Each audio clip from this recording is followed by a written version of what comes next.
Hello, everyone, and welcome back to COVID Chats. If this is your first episode, welcome to the program. It's been a pleasure running this video series throughout the pandemic. It's a big threshold for me, this episode, episode 30. Not something I thought I would hit when I first started this. Who knew how long this would go on, of course. But it's really been a pleasure to run the series. It's great talking to people, seeing their faces, especially as someone who's living on my own. That's something I've mentioned in a bunch of these episodes. So I hope you enjoy this episode. I hope you've been enjoying the series. My guest today for this episode is my Uncle Martin. Always great to talk to family members. The third family member I've had on the program after my cousin Emma and my mother, of course. So really hope you enjoy the episode. I think it's a great one. Martin's an expert on the wine industry. We talk about wine business, how it's changed, how people are adapting, how the market's adapted. And we also talk about Israel. Martin mentions in the episode that it's been a year and a week since he made Aliyah to Israel. So we talk about Israeli culture and what the coronavirus situation is like over there. Israel's in the process of lifting restrictions, and it's very interesting to compare Israel's situation with the rest of the world. And that's also something that comes up, is how fair is it to make those sorts of comparisons? Every country is different, of course, but I'll save all the other great tidbits from the episode for the actual episode. So without any more introduction from me, here is episode 30 of COVID Chats.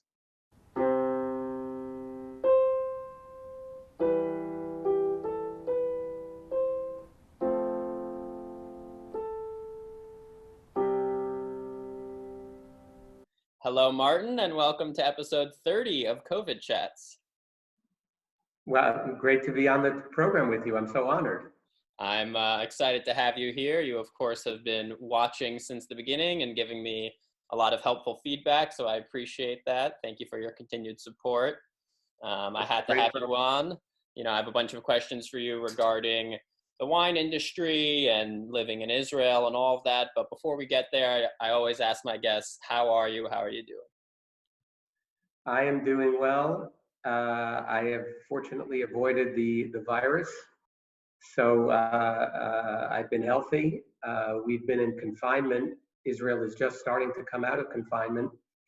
But the weather is very nice and it's easy to go outside. So all in all, as your last guest said, there are three things that make up, three things that matter in terms of being well: your health, your work, and your family. And so far, my health is good. Work has been disturbed, actually. We can talk about that a little bit more by the crisis. And of course, I have you. So I'm in good shape. Good. Well, 2 out of 3 is pretty good, and almost 3 out of 3. So not bad. So yes, as you mentioned, and as I know, you're an expert in the wine business. And, as such, I'm curious to know, in times like these, many people are drinking more than usual. So how are the alcohol supply lines from your vantage point? Well, I'm not really well placed to answer that question exactly, but what I do know from is what I see and what I read, and that is that basically the sales and the consumption of wine have shifted from restaurants, which are closed, to stores, and sales are up between 30 and 50% during this crisis. So it's been a big it's been a boom to the wine industry and the spirits industry as well. Right. In a lot of ways. Both have benefited, if you can call anything a benefit in this situation, but have benefited from the crisis. Right. Yeah, no, that shift, of course, from restaurant to stores makes a lot of sense. And yeah, the boom in spirits and wine. I know you're not such a cocktail guy, but certainly. Oh, but I like my scotch. Yeah, you like your scotch. I do too. It was my birthday recently, and actually some neighbors dropped off a little bottle of Malbec, a lechuza, quite delicious. Very nice. Was that Paolo upstairs? And yeah, it was Pablo and Lisa from Pablo down and the Lisa. hall. Yeah, Yeah, from down the hall. That was very sweet of them. So, how have the wineries fared? Are grapes still being harvested? Is wine still being produced? Are there any fears of shortages, or is there enough wine in the cellar for the foreseeable future? Well, in most countries, agricultural enterprises have been considered essential industries. So all of the wineries with which I speak, clients and friends and other, have not been that affected.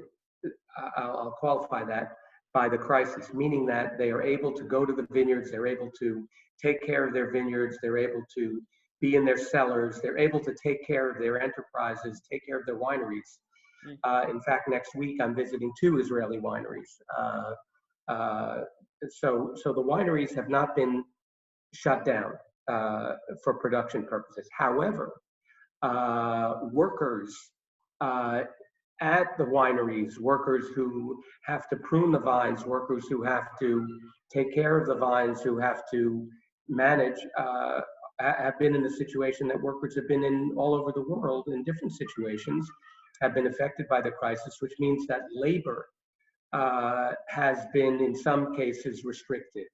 And that, of course, has is a problem everywhere in any industry. Mm. But on the whole, the wine industry is an essential, like a food industry, uh, so it hasn't been affected.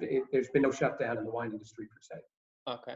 Well, that's good to know. I mean, I'm glad that there haven't been any shutdowns because certainly, I mean, in a time like this, as I mentioned, more people have been drinking, regardless of how we feel about people's use of alcohol as a stress coping mechanism. I think it's good that there aren't fears of shortages or anything like that. So that's good. And of course, business wise, we're trying to keep as much open and as much afloat as possible. Um, Right. No, it's been very important because, as in all industries, it's not just one part of the industry. If people are buying wine in the stores, it means that the store employees are employed. It means that the wholesalers are employed. It right. means that the truckers are employed. It means the whole supply chain is engaged. So there are multiple people who are affected. So the more businesses that can function, the better for the economy now and the economy looking forward. Are there any shifting tastes that you've noticed during this? Maybe your own tastes or sort of global trends? Are people looking for more alcoholic wines, less alcoholic, maybe more fruity, more dessert, or what's been that? It's an excellent question, and the answer is yes, there has been a shift, and it's been widely noted that the shift is not toward a style of wine, the shift is in price. Mm. People are buying more wine at lower prices and buying brands and types of wines that can be considered tried and true. So brands that are, let us call them legacy brands, Californian brands or French brands, but are benefiting, whereas people are less interested in discovering new wines right now or in adventuring into new areas. Mm. People are moving back to security, basically. It's security that's driving the purchases. And of course, part of that has to do with the fact that you can't go into a wine store and wander. Right. You're buying online, you don't know what it is. It's very difficult to ask someone, what is this like? What is that like? Mm. So when you're in that situation where you're buying online or you're calling a store, you're going to revert to the brands and the types of wines that you know. Right. That makes sense. I mean, it's similar, I think, with food. People want comfort food, they want comfort wines, they want things they're familiar with. Right.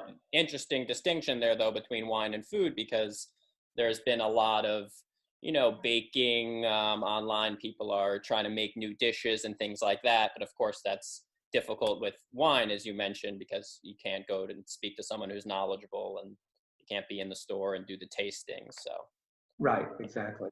dividing line there. So from 1982 to 1985, a little history here. You got your MBA in finance and marketing from the Cox School of Business.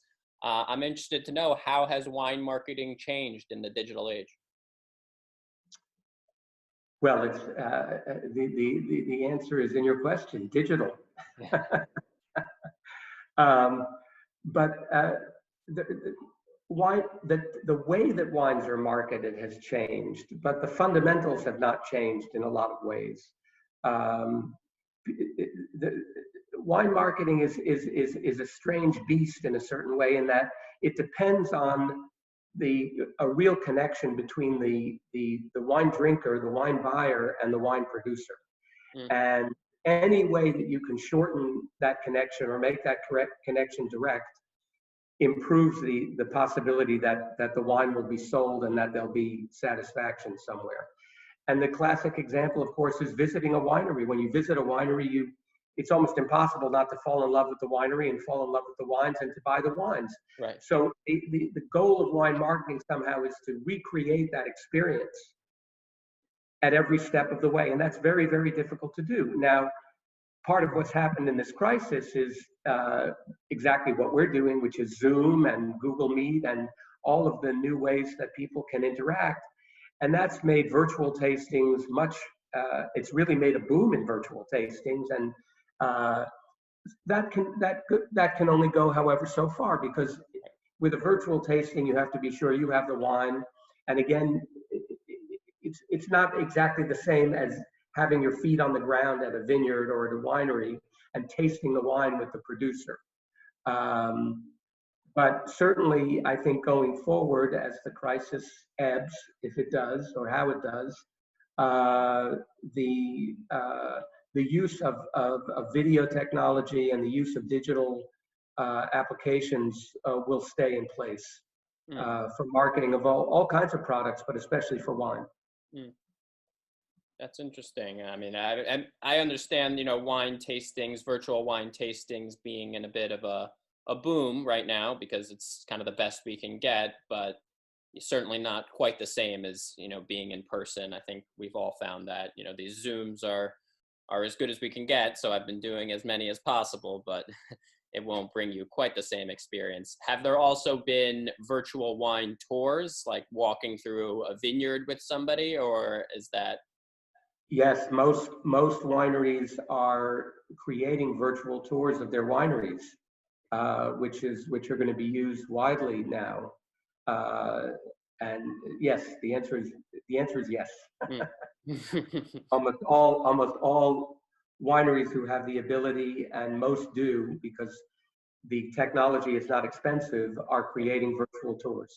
I think that's great. I mean, it's such, it's always a joy to go on a tour of a new place. I mean, I feel like many people these days, I hear they love to travel, and of course, none of us can do that now. So if it's available virtually, we'll take what we can get. So I think the only problem, I don't know that it's a problem per se, but a little bit of something is very good, and a lot of the same thing is not necessarily so good. So all of a sudden, with the surfeit of virtual tours, the question is, where do you go? I mean, there's just so much available. Right. And I'll jump in here and say that one of the problems with wine marketing is that you've seen one vineyard. I hate to say this, but you've seen one vineyard, you've kind of seen them all. I mean, there's not that much difference between a vineyard in Sonoma, a vineyard in Napa, and a vineyard in Bordeaux. There are differences, there are definite differences, but when you have to get to a real detail to understand and explain and see what those differences are. So the overall, from a 30,000 feet above the earth level, a vineyard is a vineyard is a vineyard is a vineyard. Right. So the virtual tour can, after a while, become a little bit monotonous. Yeah, I mean that's certainly that's fair. I imagine you've seen a vine, you've seen multiple vines. How many different vines can you look at? Right. A lot of it is about being in person, feeling the soil, and really having that actual human in-person experience. And for someone to explain to you what the differences are, because what makes wine so interesting is it's in the differences. It's not in the similarities. The similarities a red wine is a red wine. It's in all of those small differences that wine becomes really exciting. Mm. And by the way, as long as we're talking about it, about vineyards, the view behind me Yeah. is the Judean hills of right around Jerusalem. Wow. So those vineyards are the vineyards in a wine growing area called the Judean Hills, which is really one of the most exciting wine growing areas in Israel right now. Have you visited there, or is that on your planned visit? I visited many times, and that's where I'll be going next week. Oh, very nice. You'll have to take an in-person picture. So you mentioned before, some shifting trends. You've seen cheaper price points on wine, and people are buying in higher volume. Are any wine sellers going in the opposite direction, to try to distinguish themselves, with maybe a higher price point or a specialty item, or is that just not the market climate right now? Well, I think we have to distinguish between what the wineries and the producers are doing Hmm. and what the retailers are doing. Sure. Retailers have a choice to emphasize one type of wine over another type of wine, or one price point over another price point. A winery can't necessarily shift. It takes 3 to 5 years to produce a wine. Uh, you can't overnight, unless you produce an industrial wine, change the nature of your product. So what that means for many wineries, most wineries have an entry-level wine and then have more expensive wines or more individuated wines. It may mean that for many wineries, they're selling more of their entry-level wines, but they can't take the wine that they have that's selling for, let's just say $50, just to name a number, Sure. and change it overnight. They can discount it, but they'll be losing money if they do that. Right. And they may not have very much of the $50 wine, so it wouldn't be economically significant to discount it that much. Whereas a retailer can ask his wholesaler or her wholesaler to bring in more wines of a given price point or more wines of a given brand. So they're really, each segment of the industry, each segment of the supply chain is going to adapt Mm. to the changing consumer demand in a different way. That's fair. It makes sense, right? We all have to adjust here. So for the wines that aren't entry level, the slightly more expensive ones, are wineries holding on to those bottles, or are they also trying to sell them even if people aren't buying as Oh, much of yeah. them? I mean, if you go to any good retail store today in New York or in Tel Aviv or in Paris or London or San Francisco or anywhere, name any city, you're going to find a wide variety of wines. And there's no there's no shortage of wine right now, and there's no shortage of wine at almost any price point. I think consumer purchase patterns right now have shifted a little bit, but they haven't changed so radically. It's not as if more expensive wines are not selling. If you have been used to buying expensive wines, and those, again, it goes to, the notion is not price point. The notion should be security. If the wine you buy every day is a $50 Chardonnay from California, and that's your go-to wine, that's what you're going to buy. If it's $100 bottle of red Burgundy, and that's what you're going to buy as much of that as you can, so you have a supply of that. So each consumer is going to make a choice based on his or her knowledge and what he or she likes, Right. and what he or she is secure buying. But I think that it's not price point, it's security. However, on the whole, people are buying more at a slightly lower price point. Sure. Sure. You look at the macro trends, people are buying more at a lower price point, but on the individual, you want to go with what you know and go with what you're Go with what you know. That's exactly right. You go with what you know. So pivoting a little bit, you made Aliyah to Israel a bit over a year ago, and you've shared privately with me A year and a week. a year and a week. Congratulations. So you've shared privately with me some of your observations of Israeli culture. I'm curious, how have things shifted in the wake of this pandemic from your vantage point? Well, it's hard to know. I'm not in New York right now, but what I read and what I'm experiencing here is that Israel has managed the crisis very well on the whole. On the whole, first of all, it's a country of 8 million people with a national government. There's no federalism here. Tel Aviv does what Haifa does. Haifa does what Jerusalem does. Jerusalem does what uh, Eilat does. So the whole country works together as a unit. And that means that one directive from the national government has been the rule for the entire country, and that's not the case in the United States, as you know. So it's been managed in a very different way. Israel responded very quickly. Israel responded in a uniform way, and the result is that the virus has affected fewer people percentage-wise, and has harmed fewer people percentage-wise than in other countries with a similar population. And just now, literally this week, the restrictions are being loosened, which is a very, very welcome. But the same concerns, the concerns that Israelis have are the concerns that everyone has. We live in a world now where we don't feel safe with other people, which is a terrible, terrible thing. So you don't feel safe if you're not without a mask. You don't feel safe when you see someone coming toward you without a mask. Shopping has become problematic, even though there's a lot of online shopping in Israel. I don't shop online. I shop in the stores, in part because my Hebrew is not good enough to fill out all the forms. But the stores have social distancing requirements and purchase requirements. It's very sad. Synagogues and places of gathering are closed still. Hotels are still closed. Restaurants are still closed, although they've opened up for takeout. But the life of the city has been diminished.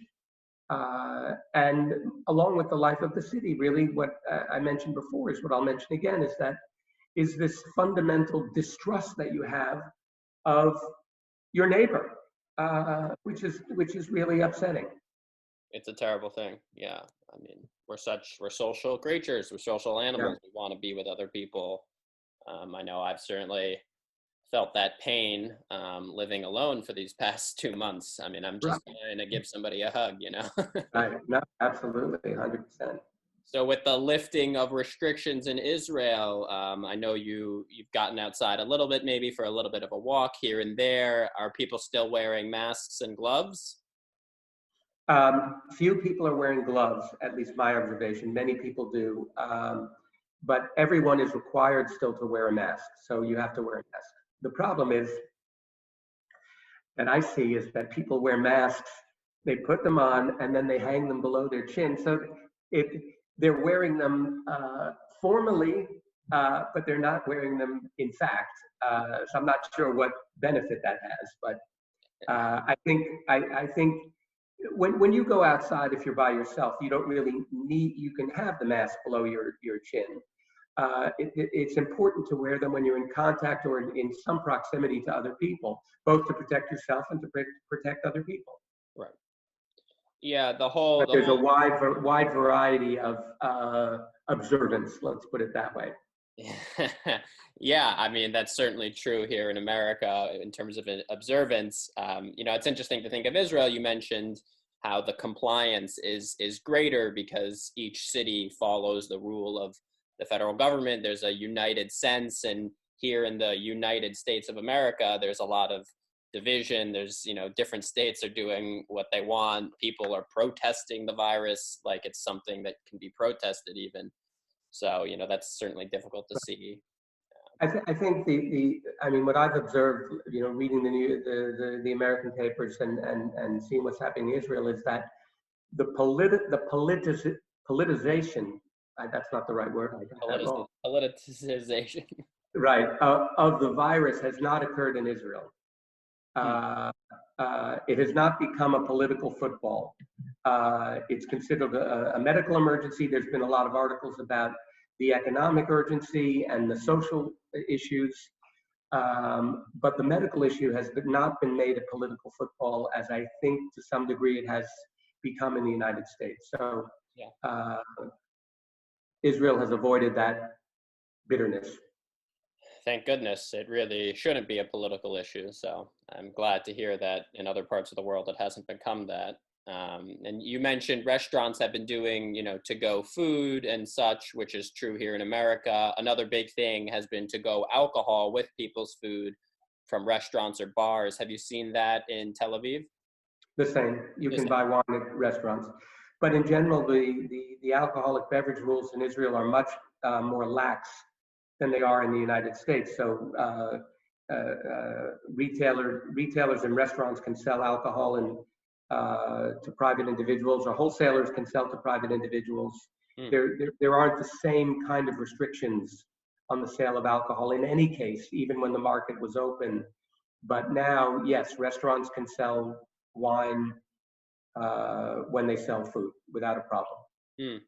Do you think that we'll see that trend a bit more of less restrictions when it comes to alcohol sales when this is over? Another excellent question. The answer is, I think that this crisis will inevitably have an effect, when we're talking now about the United States, on alcoholic beverage distribution in the United States. Right.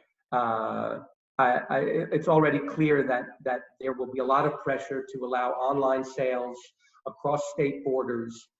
There's a lot of pressure to allow different tiers to sell to other tiers in the United States. However, those are legal issues in the United States. They're not commercial issues only. And until the laws change, those things may or may not happen depending on the state.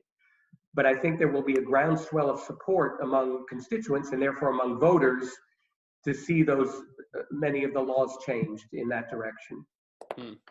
Yeah, I mean, I would certainly, I'm for it. I mean, I feel like a lot of the restrictions are kind of archaic and, puritanical. There's not really a lot of rhyme or reason for them necessarily. It just, feels like a lot of time it's just a control feature.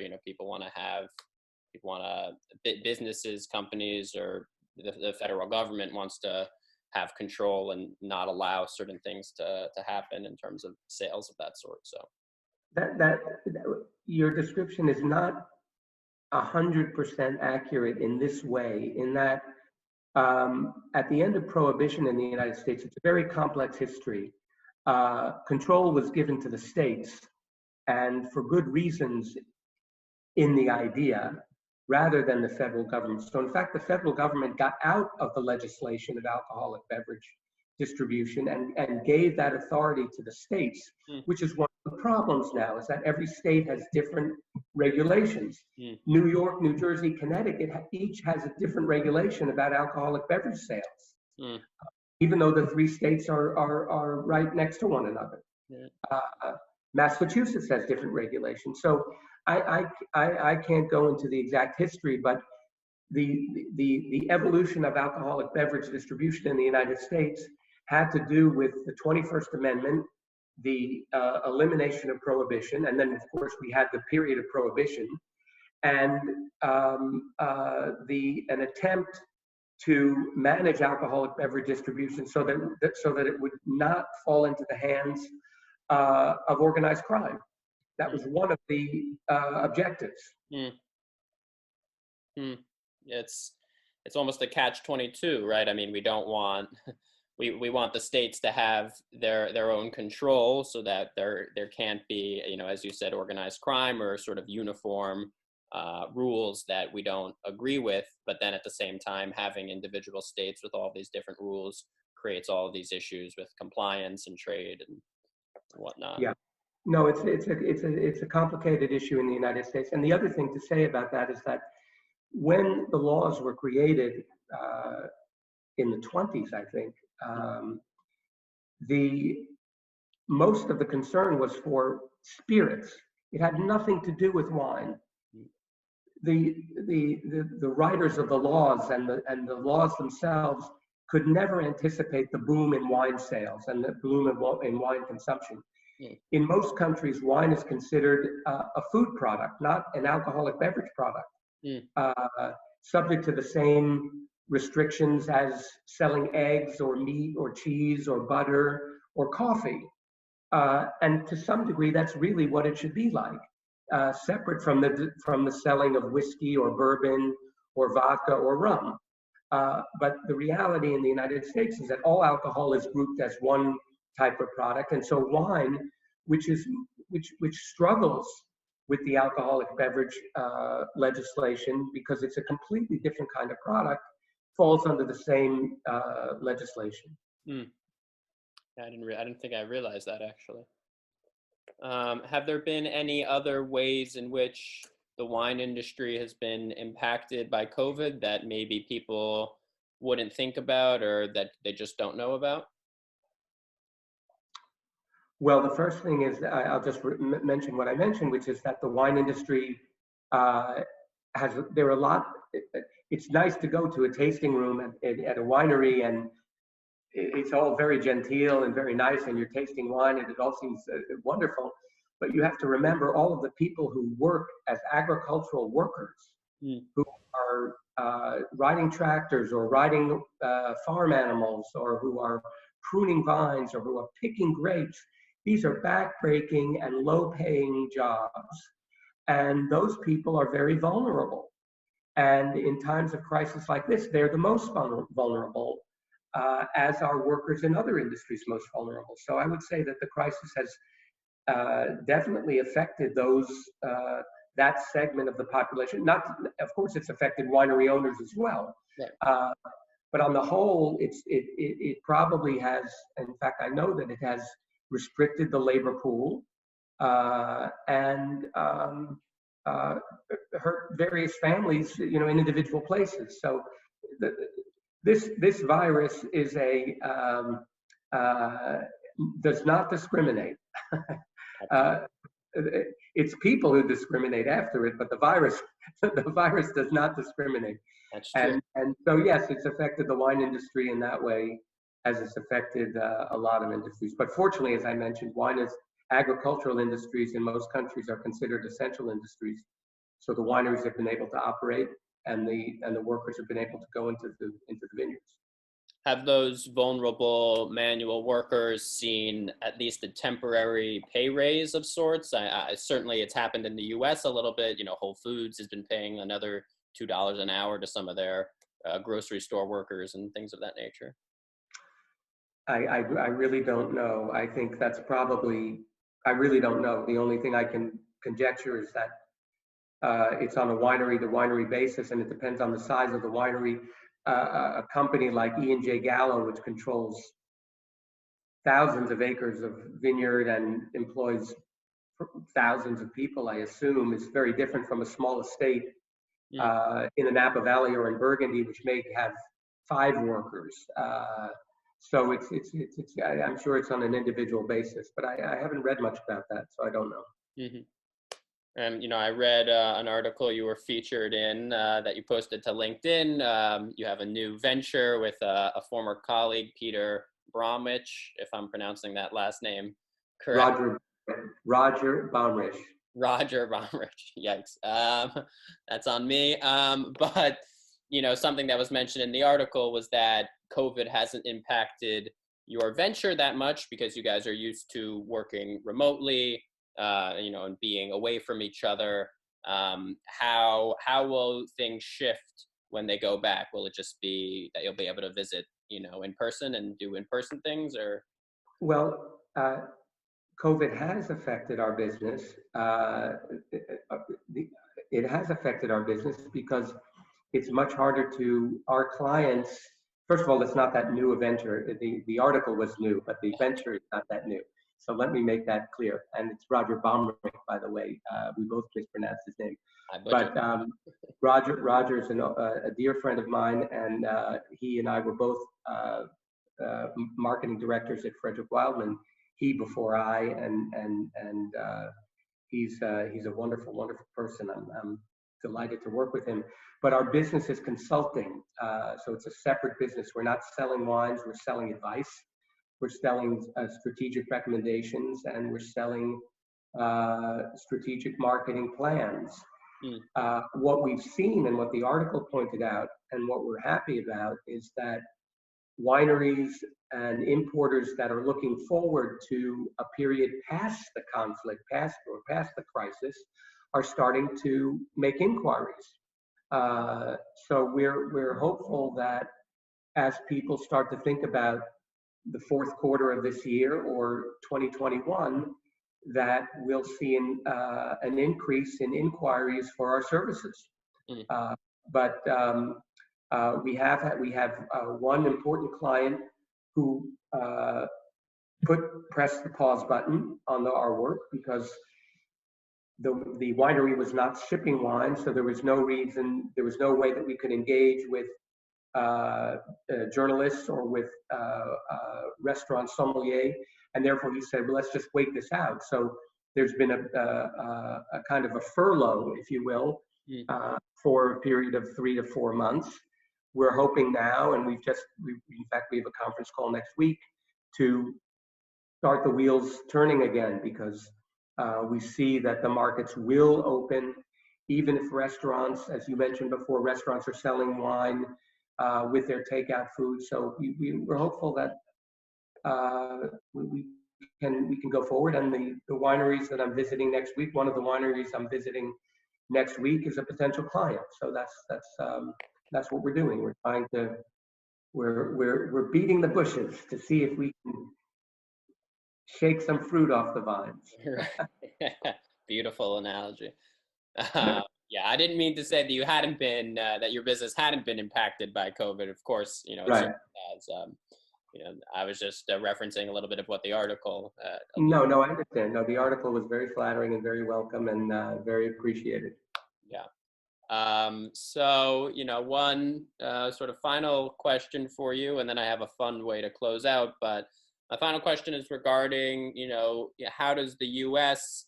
look from so far away? I know we've talked about it a little bit, but, you're a bit over a year now, having made the transition to living full-time in Israel. What's it like looking back at the States?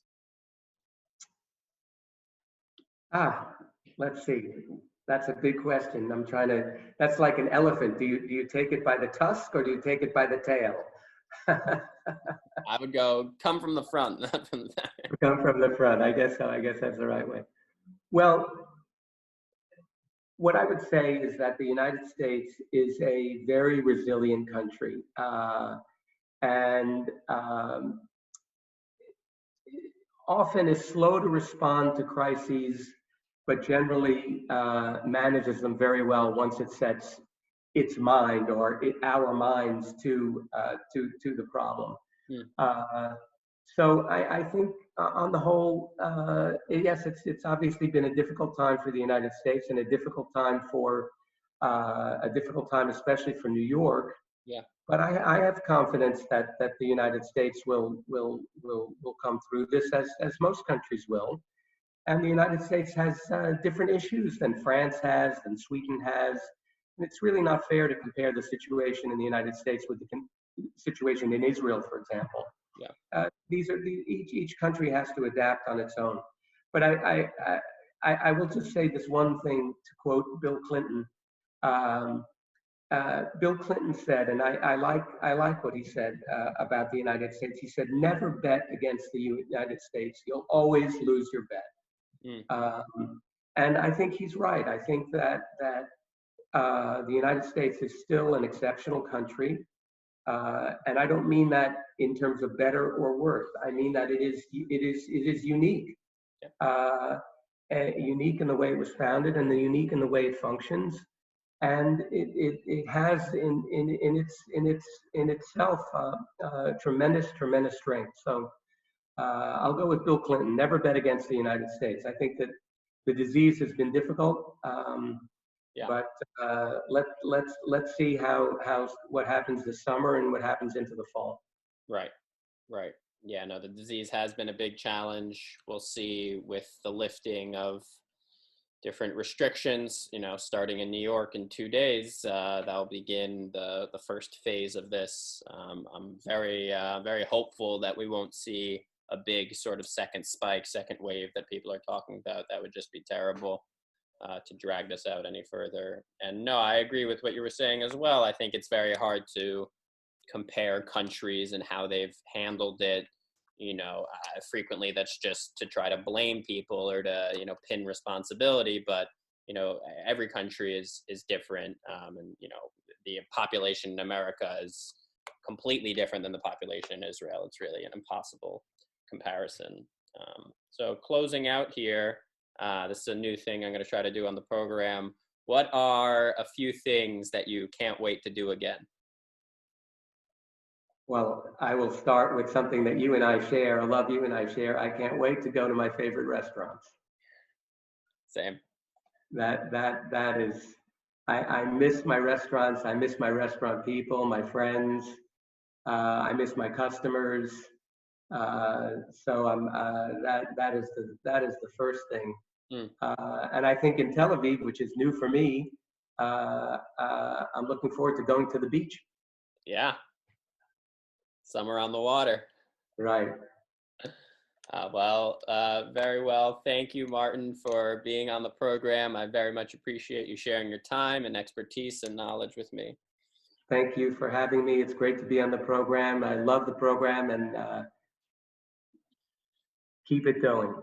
I will for the time being. I don't want to weigh people down with COVID. Everyone's getting it left and right. So, but, I've tried to adapt the program and not just make it a bummer and, make it knowledgeable. And you've had so many different interesting kinds of people, and every one of your episodes is different, which is great. So there's no sameness to any of them. It's like tasting a different wine every day. That's beautiful. Thank you, Martin. And Okay. of course, stay safe, be well, and we'll stay in touch. Okay. Thank you. Absolutely.